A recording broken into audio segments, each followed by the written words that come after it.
PSC current affairs ഗെയിൻ്റെ പുതിയൊരു current affairs വീഡിയോയിലേക്ക് എല്ലാവർക്കും സ്വാഗതം. നമ്മൾ ഡിസ്കസ് ചെയ്തുകൊണ്ടിരുന്നത് മെയ് മാസത്തിലെ ആനുകാലികമാണ്. മെയ് മാസത്തിലെ അവസാനത്തെ കറണ്ട് അഫയേഴ്സിൻ്റെ ക്ലാസ്സാണിത്.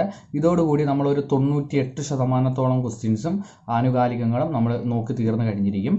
അപ്പം ഇതിനു മുമ്പുള്ള വീഡിയോസ് കാണാത്ത ആൾക്കാരൊക്കെ ഉണ്ടെങ്കിൽ ഇതിനു മുമ്പുള്ള വീഡിയോസ് നോക്കിയാൽ മതി. നമ്മളെ യൂട്യൂബിൻ്റെ ചാനലിലുണ്ട്.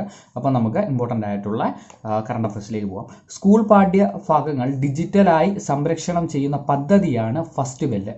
സ്കൂൾ പാഠ്യപദ്ധതികൾ ഡിജിറ്റലായി സംരക്ഷണം ചെയ്യുന്ന പദ്ധതിയാണ് ഫസ്റ്റ് ബെല്ല്. അതിൻ്റെ CEO ആരാന്ന് ചോദിച്ചാൽ അൻവർ സാദത്താണ്. അതേപോലെ തന്നെ ഇപ്പോഴത്തെ വിദ്യാഭ്യാസ മന്ത്രി ആരാന്ന് ചോദിച്ചാൽ V ശിവൻകുട്ടിയാണെന്നുള്ള കാര്യമൊന്ന് ഓർത്ത് വെച്ചിരിക്കുക. അപ്പോൾ CEO ഒന്ന് ഓർത്ത് വെച്ചിരിക്കുക, അൻവർ സാദത്താന്നുള്ള കാര്യം ഓർത്ത് വെച്ചിരിക്കുക. ഞാൻ ഇതിനു മുമ്പ് ഒരു പ്രാവശ്യം കറണ്ട് അഫയേഴ്സിൻ്റെ വീഡിയോയിലും പറഞ്ഞ കാര്യമാണ്. സ്വന്തമായി ബഹിരാകാശ നിലയം സ്ഥാപിക്കാൻ ഒരുങ്ങുന്ന രാജ്യമാണ് ചൈന. സ്വന്തമായി ബഹിരാകാശ നിലയം സ്ഥാപിക്കാൻ ഒരുങ്ങുന്ന രാജ്യമാണ് ചൈന. ടിയാങ്ഗോങ് എന്നാണ് ആ ബഹിരാകാശത്തിൻ്റെ നിലയം, നിർമ്മിക്കുന്ന ബഹിരാകാശത്തിൻ്റെ നിലയം ടിയാങ്ഗോങ് എന്നാണ്. ടിയാങ്ഗോങ്ങിൻ്റെ അർത്ഥമെന്ന് പറയുന്നത് സ്വർഗീയ കൊട്ടാരം എന്നാണ്. ടിയാങ്ഗോങ്ങിൻ്റെ അർത്ഥമെന്ന് പറയുന്നത് സ്വർഗീയ കൊട്ടാരം എന്നാണ്. അതേപോലെ NIAയുടെ പുതിയ ഡയറക്ടറായി നിയമിതനാകുന്നതാണ് കുൽദീപ് സിംഗ് ആണ്. NIAയുടെ പുതിയ ഡയറക്ടറായിട്ട് നിയമിതനാകുന്ന ആരാണെന്ന് ചോദിച്ചാൽ കുൽദീപ് സിംഗ് ആണ്.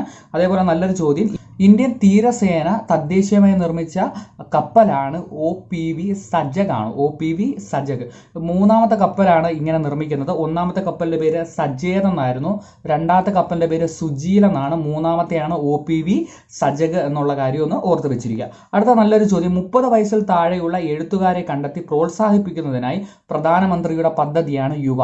30 വയസ്സിൽ താഴെയുള്ള എഴുത്തുകാരെ കണ്ടെത്തി പ്രോത്സാഹിപ്പിക്കുന്നതിനുള്ള പ്രധാനമന്ത്രിയുടെ പദ്ധതി ഏതാണെന്ന് വെച്ചാൽ യുവയാണ്. ഡോക്ടർ APJ വേൾഡ് പ്രൈസ് ലഭിച്ചത് ആർക്കാണെന്ന് വെച്ചാൽ പ്രമോദ് പയ്യന്നൂരിനാണ് ലഭിച്ചത്. ഇന്നലത്തെ പത്രത്തിൽ വന്ന ഒരു വേർഡാണ് അത് റോളണ്ട് ഗാരോഡ്. റോളണ്ട് ഗാരോഡ് എന്ന വേദി ഏത് ടെന്നീസ് ടൂർണമെന്റുമായി ബന്ധപ്പെടുന്നു എന്ന് വെച്ചാൽ ഫ്രഞ്ച് ടൂർണമെന്റാണ്. അതേപോലെ തന്നെ നല്ലൊരു ക്വസ്റ്റ്യൻ, കളിമൺ കോർട്ടിന്റെ രാജാവ് എന്നറിയപ്പെടുന്നത് റാഫേൽ നദാലാണ്. കളിമൺ കോർട്ടിന്റെ രാജാവ് എന്നറിയപ്പെടുന്നത് റാഫേൽ നദാലാണ്. അതേപോലെ UEFA ചാമ്പ്യൻസ് ലീഗ് 2021 കിട്ടിയത് ചെൽസിക്കാണ്. വീട്ടുജോലി ചെയ്യുന്ന സ്ത്രീകളുടെ അധ്വാന ഭാരം കുറയ്ക്കാൻ വേണ്ടി കേരള സർക്കാർ ഏർപ്പെടുത്തിയ പുതിയ പദ്ധതിയാണ് സ്മാർട്ട് കിച്ചൺ.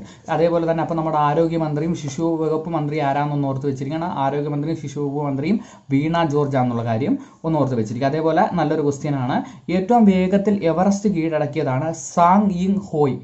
ഏറ്റവും വേഗത്തിൽ എവറസ്റ്റ് കീഴടക്കിയ ആളാണ് സാങ് യിങ് ഹോയ് ആണ്. പിന്നെ നല്ലൊരു ചോദ്യം, കാഴ്ചയില്ലാത്തവരിൽ എവറസ്റ്റ് കീഴടക്കിയ ഏഷ്യക്കാരനാണ് ചാങ് ഹോയ്. അതേപോലെ 2021 വേൾഡ് ഫുഡ് പ്രൈസ് ലഭിച്ചത് Shakuntala Harak സിംഗിനാണ്. 2021 world food price ലഭിച്ചത് Shakuntala Harak സിംഗിനാണ്. 2021 world food price ലഭിച്ചത് ശകുന്തള ഹരക് സിംഗിനാണ്.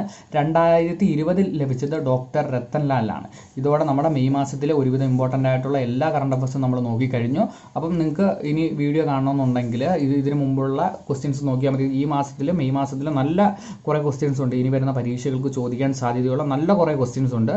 അപ്പം ബാക്കിയുള്ള വീഡിയോസും കണ്ടു നോക്കുക. Thank you.